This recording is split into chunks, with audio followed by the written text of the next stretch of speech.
He spent the 90s really fighting tooth and nail to not become a legacy act, to not become Elton John or something. Yeah. And somebody who could just, play summer tours and sing changes and sing Rebel Rebel to people and everybody would be happy and you go home. And he put out an album and you do like, here's a song from the new album. And everybody's like, oh yeah, polite applause, and then waits for the next hit. That's sort of what the trajectory is for people who were big in the 60s and early 70s. And he's really fighting desperately to not have that be his fate yet.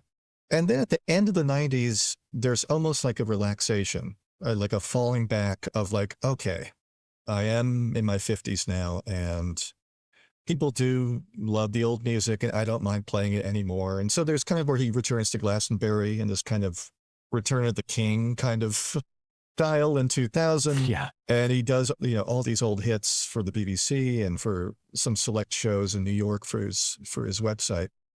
And so Toy, I think, is part of that. I think Toy is like a let the gates open, let the waters come in again. It's okay. But also I think there is as I said, he was always so loath to acknowledge any of this music from the 60s. And it was kind of like an acceptance of like, this is part of me also.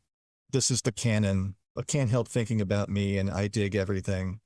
And those songs, they're as much a part of me as Sheen Genie is.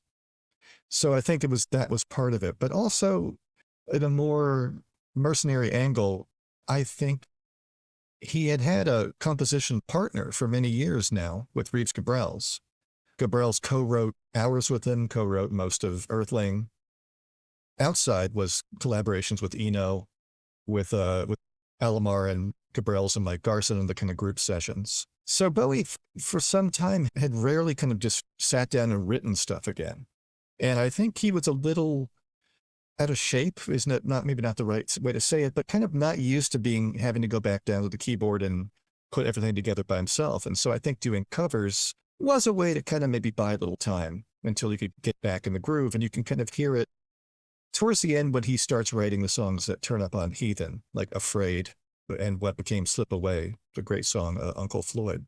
That comes towards the end and you can kind of be like, okay, he's back. But I think Toy was a convenient way to like get in the studio, make a new album.